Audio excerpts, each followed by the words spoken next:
നമ്മളിന്ന് കൊഴക്കട്ട ഉണ്ടാക്കുന്ന വിധമാണ് പറയുന്നത്. കൊഴക്കട്ട നമ്മൾ സാധാരണ അരിപ്പൊടി കൊണ്ടാണ് ഉണ്ടാക്കാറ്. പക്ഷേ ഞാനിന്ന് ഗോതമ്പ് പൊടി കൊണ്ടാണ് കൊഴക്കട്ട ഉണ്ടാക്കുന്നത്. അപ്പോൾ നമ്മൾ കൊഴക്കട്ട ഉണ്ടാക്കുന്ന വിധം എങ്ങനെയെന്ന് വെച്ച് കഴിഞ്ഞാൽ, ഗോതമ്പ് പൊടി നന്നായി നമ്മൾ ചപ്പാത്തിക്കൊക്കെ കുഴയ്ക്കുന്ന പോലെ കുഴച്ചിട്ട് കുറച്ച് വലിയ ഉരുളയാക്കിയിട്ട് എടുക്കണം. ഇതുപോലെ വലിയ ഉരുളയാക്കി എടുക്കണം. എന്നിട്ട് ഇത് നമ്മൾ ഇങ്ങനെ ഒരു പ്ലേറ്റിലാക്കിയിട്ട് ഇങ്ങനെ കൈകൊണ്ട് ഇങ്ങനെ ആക്കിയതിന് ശേഷം, ഇങ്ങനെ കുറച്ച് പരത്തി കൊടുത്തതിന് ശേഷം നമ്മളിതേ നാളികേരവും ശർക്കരയും കൂടിയിട്ട് കൂട്ടി കലർത്തി വെച്ചിട്ടുണ്ട്. അത് നമ്മൾ ഇച്ചിരി എടുത്തിട്ട് ഇതിലിടണം. ഇട്ടിട്ട് നമ്മളിതേ ഇങ്ങനെ വട്ടം പോലെ ആക്കണം. വട്ടം പോലെ ആക്കിയിട്ട്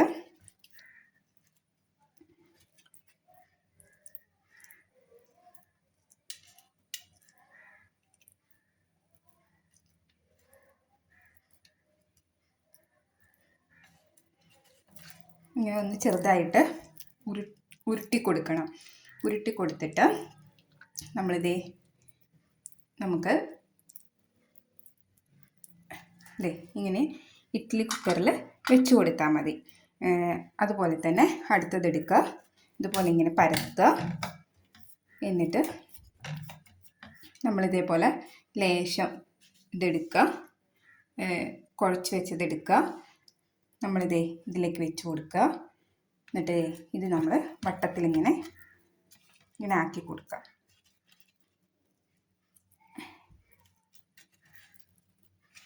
നമുക്ക് പെട്ടെന്ന് ചെയ്തെടുക്കാൻ പറ്റുന്നൊരു റെസിപ്പിയാണ്.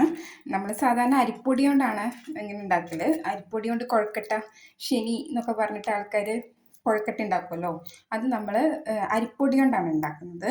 ഇതിപ്പോൾ നമ്മൾ ഗോതമ്പ് പൊടി ആണ് ഉപയോഗിച്ചിരിക്കുന്നത്. ഗോതമ്പ് പൊടി കൊണ്ടാണ് നമ്മൾ കൊഴക്കട്ട ഉണ്ടാക്കുന്നത്. എന്നിട്ട് നമ്മളിതേ ഈ ഇഡ്ഡലി കുക്കറിൽ വെച്ച് കൊടുക്കുക. നമുക്ക് ഏറ്റവും എളുപ്പമുള്ള റെസിപ്പിയാണ്. കാരണം നമ്മൾ അധികം ഒന്നും നമുക്ക് പണിയെടുക്കാനില്ല. നമ്മൾ ഇതേപോലെ ചപ്പാത്തിക്ക് കുഴയ്ക്കുന്ന പോലെ കുഴയ്ക്കുക. എന്നിട്ട് നമ്മളിതേപ്പോൾ ഞാൻ കാണിച്ച പോലെ കൈ കൊണ്ടോ അല്ലെങ്കിൽ പാത്രത്തിൽ വെച്ചിട്ടോ ഒന്ന് ചെറുതായി ഒന്ന് പരത്തി കൊടുക്കുക. പരത്തി കൊടുത്തു കഴിഞ്ഞിട്ട് നമ്മൾ അതിലേക്ക് ഈ തേങ്ങയും ശർക്കരയും ഉരുക്കൂട്ടി വെച്ചത് നമ്മൾ അതിലേക്ക് ആക്കി കൊടുത്തിട്ട് ഇതേപോലെ റൗണ്ട് ആക്കിയിട്ട് അതിലേക്ക് ഇഡ്ഡലി കുക്കറിലേക്ക് വെച്ച് കൊടുക്കുക.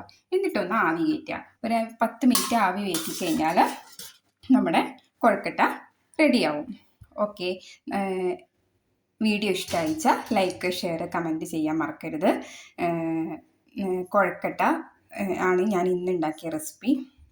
അപ്പോൾ എല്ലാവർക്കും ഇഷ്ടമായിരുന്നുണ്ടെന്നുണ്ടെങ്കിൽ ലൈക്കും ഷെയറും കമൻറ്റും ചെയ്യണം.